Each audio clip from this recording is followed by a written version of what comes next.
1983, India won the Cricket World Cup. A team that no one believed in created history, a history for the future of a country.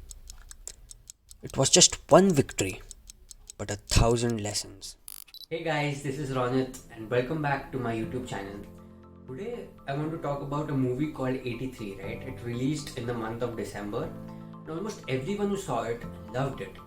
And no surprises, because it got everything, right? Right from its emotions, background music, to its characters, like everything just fit in perfectly.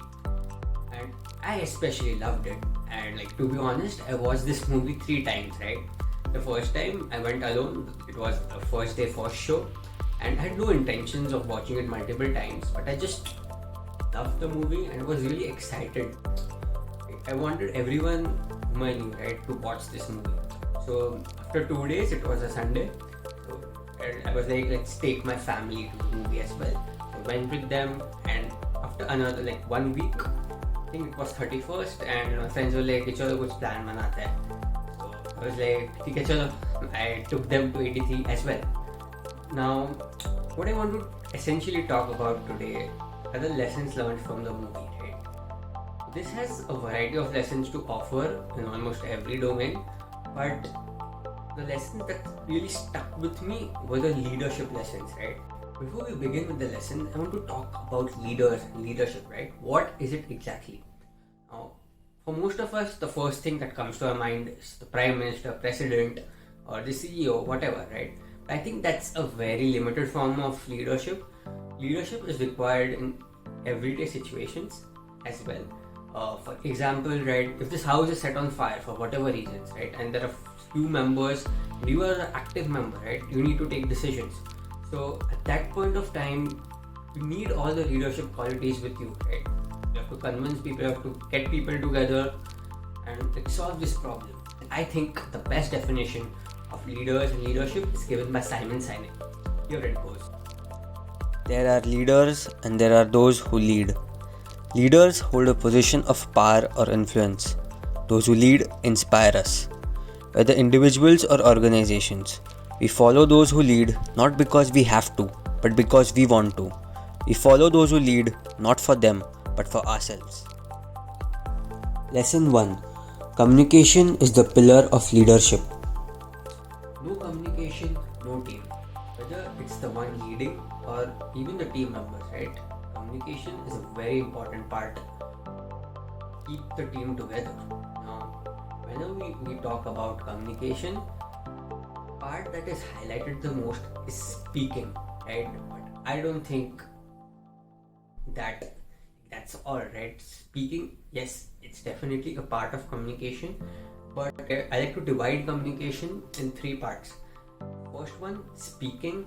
Second one, listening and observing. Third one is doing, right? Let's look at them one by one. First, speaking, right?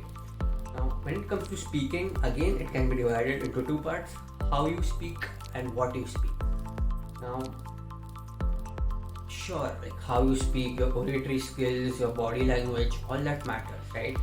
But what's happening today is there are a lot of these public speaking workshops, everything teaching you a lot of techniques on how to speak. But I feel if what to speak is not clear, if what to speak, the message, whatever you are speaking is not clear, is not powerful enough, how you speak does not matter, right? Even if you dance, that does not make sense, right? What you speak needs to be clear first.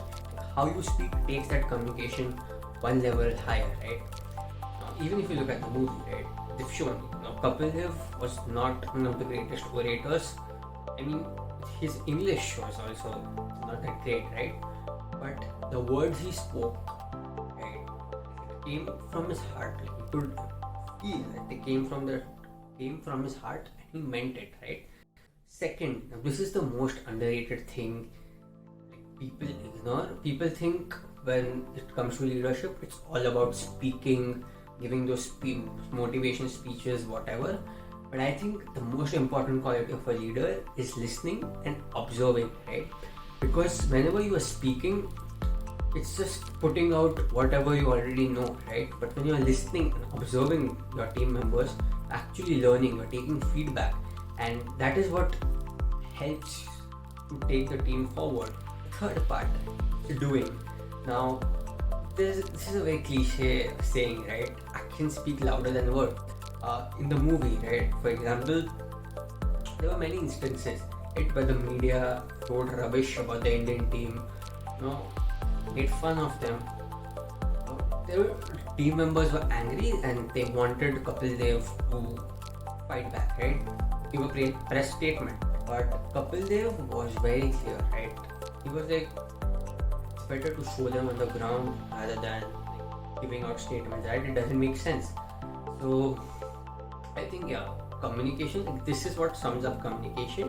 If you look at the world's best leaders, right, whether it's Steve Jobs or the current political leaders, anyone, right, they are very good storytellers, and humans love stories, right? We are wired for stories. Anyone who is able to deliver stories really well wins, right? So that's one thing that we need to keep in mind. Lesson 2. Team bonding comes before team performance. Team bonding comes before team's performance. Now, if you've seen the movie, I'm sure you must have enjoyed all the banter, right? When the team was traveling in the bus, or whether it was outside of ground, and also like while playing the game, right? There was a certain bond between the team members and a certain sense of unity, even in the tough times, right? When the match was going out of hand, all of them showed a certain sense of unity and bonding. Now, how to develop this team bonding? It's very simple, right? I would like to quote Kunal Shah here. He says, teams sharing useful information are productive. Teams sharing useless information are bonding. Bonding teams are more productive, right? Now, imagine this, right? Let's take an example. The people you are most close to, the people you're most bonded with, right? Whether it's your family members, your friends, or whoever, just try to analyze the conversations you have, right? Like, are they real? Like, are they productive? Or like most of it, if you would analyze, like at least that's the case with me, it's a stupid conversation, right? Talking about stupid things.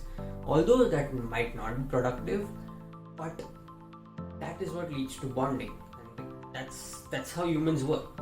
So yeah, this is a lesson I thought is not talked about when it comes to leadership, and it's a very important lesson to carry forward, right? By building teams, whether it's for business or whatever, for a sports team, I think team bonding is really important. Lesson 3. Trust is must. Trust, another thing that keeps the team together. In the movie, right? I think it was again the World Cup final. Indian team was bowling. West Indies team, it was Viv Richards from their side, was hitting like really well, right? And the match was going out of her hands. And I think for 2 or 3 continuous overs, Viv Richards like hit Madan Lal, the bowler, out of the park, right? Scored a lot of runs from his bowling. Kapil Dev was in a situation where he had to change the bowler because time was running out, right? But at that same time, right, Madan Lal requested Kapil Dev to give him just one more over to prove himself. At that time, Kapil Dev could have gone with someone else, but he showed trust in Madan Lal, right? And he ended up getting a wicket in that over. Now, for sure, right, if he wouldn't have got a wicket, things might have been different. But that's not the point, right? As a leader, sometimes you have to trust your players, right? Otherwise, why are they even in your team if there is no trust between the players, between the leader and the player? For any team to exist, I think trust is a very important factor. Lesson 4. Awareness unlocks advantage. Now, during the World Cup final, the Indian team was bowling and the West Indies were batting, right? And it was Clive Lloyd on strike. So, Kapil Dev was fielding and he observed that while running, Clive Lloyd was limping, right? There must have been some problem with his leg, some injury, something like that. So, quickly informed this to his bowler, and ask him to bowl in such a way that the batsman has to come forward hit the ball, which might be difficult for Clive Lloyd, right? And due to that, the Indian team ended up getting his wicket. So what I want to point out from this is that situational awareness is very important as a leader. What's happening around you, what's happening in the match, or like when it comes to a business, right? How is the team functioning? How are all the aspects of the business functioning, right? These small details. How are the competitors, like what's the loopholes in the competitor system or the product? Like, where can we capitalize? These small things, this situational awareness is really important and can go a long way. Lesson 5. The team rises and falls to the leader's expectations. The team rises and falls to the leader's expectations. Kapil Dev didn't have the ambition to win the World Cup. Most likely, that India wouldn't have won that World Cup in '83, right? Because if you look at the team, most of the players were there on a vacation. Like they were not that serious about winning the cup. It was only Kapil Dev at first who believed that this team could win the World Cup, and because he expected that kind of performance and that kind of preparation from the team was able to deliver. I think this is the most important or the most difficult part of being a leader, like, is to communicate your vision, right? Because most of the times the leader is the most ambitious in the pack. The way the leader is seeing things is not necessarily the team is seeing it in the same way, right? So it's very important to align both of them together, and that's the job of the leader. And most of the times all these ambitions are considered crazy, right? Even in the movie, initially the team members also felt that Kapil's expectations were crazy. So I think sometimes as a leader, even if your teammates don't believe in you, or the people around you don't believe, it is for you to believe in yourself. Because if you don't believe in yourself, like, why should others even care about doing so? So guys, these were the lessons I learned from '83, and now I have a question for you all. Who is your favorite leader, and what is that one thing that separates him or her from the others? Love to know your answers. Make sure you comment them below and let's discuss and learn together, right? If you enjoyed this video, make sure you hit the like button, and if you are someone who believes in growth, consider subscribing to this channel. Until the next time,